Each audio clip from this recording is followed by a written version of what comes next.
జోగులాంబ జిల్లా వ్యాప్తంగా ఇటీవల జరిగిన సంఘటనలు, సమావేశాలు, అభివృద్ది కార్యక్రమాలపై మా ఆకాశవాణి ప్రతినిధి కాశపోగు ప్రతాప్ అందిస్తున్న సమాచార నివేదిక.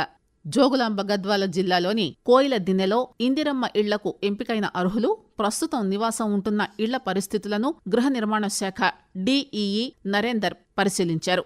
గృహాలు అసలు లేని వారితో పాటు శిథిలమైన మట్టి, పాడుబడిన ఇళ్లు, గుడిసెల్లో ఉన్న వారిని ఎంపిక చేసినట్టు ఎంపీడీఓ రామకృష్ణ తెలిపారు.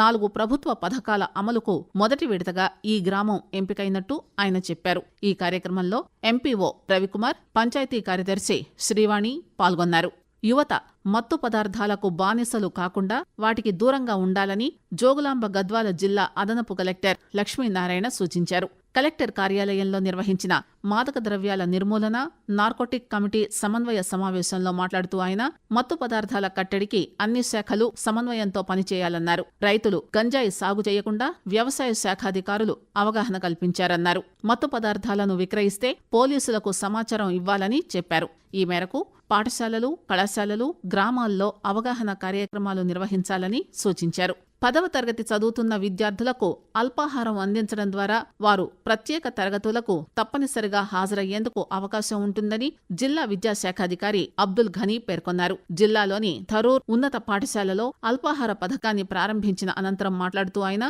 కార్పొరేట్ పాఠశాలలకు ధీటుగా 10వ తరగతిలో ఉత్తీర్ణత సాధించాలని విద్యార్థులకు సూచించారు. దివ్యాంగులకు మెరుగైన న్యాయ సేవలను అందించే మార్గాలను, వారి హక్కులను పరిరక్షించే విధంగా ప్రతి ఒక్కరూ కృషి చేయాలని జిల్లా న్యాయ సేవాధికార సంస్థ కార్యదర్శి గంటా కవితాదేవి కోరారు. గద్వాల కోర్టులో ఉన్న జిల్లా న్యాయ సేవాధికార సంస్థ కార్యాలయంలో 2 రోజుల శిక్షణ కార్యక్రమంలో భాగంగా మానసిక దివ్యాంగులకు అందించే న్యాయ సేవలపై న్యాయవాదులకు, పారా లీగల్ వాలంటీర్లు, స్వచ్ఛంద సేవా సంస్థలకు న్యాయమూర్తి అవగాహన కల్పించారు. కార్యక్రమంలో జిల్లా సంక్షేమ అధికారి సునంద, ఏజీపీ వరలక్ష్మి, న్యాయవాది రాజేందర్ తదితరులు పాల్గొన్నారు. కేరళలో సహకార సంఘాల పనితీరుపై తెలుసుకోవడానికి జిల్లా సహకార కేంద్ర బ్యాంక్ డీసీసీబీ ఆధ్వర్యంలో ఏర్పాటు చేసిన విజ్ఞాన యాత్రలో ఉమ్మడి మహబూబ్ నగర్ జిల్లాలోని విండో చైర్మన్లు అక్కడ పలు సహకార సంఘాల పనితీరును పరిశీలించారు. తమ సొసైటీకి 30,000 మంది సభ్యులతో 11 శాఖలున్నాయని వారు వివరించారు. ప్రధానంగా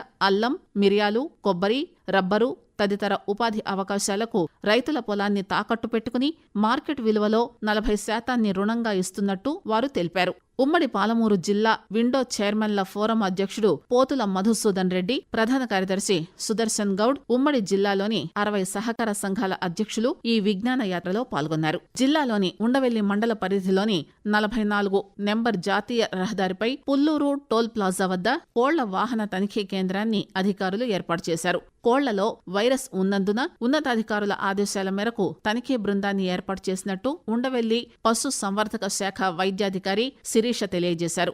ఈ వైరస్ మహారాష్ట్ర, పశ్చిమ గోదావరి ప్రాంతాల్లోని కోళ్లకు ఉన్నందున తెలంగాణలోకి ప్రవేశించే కోళ్ల లోడు వాహనాలను తనిఖీ చేస్తున్నట్టు పేర్కొన్నారు.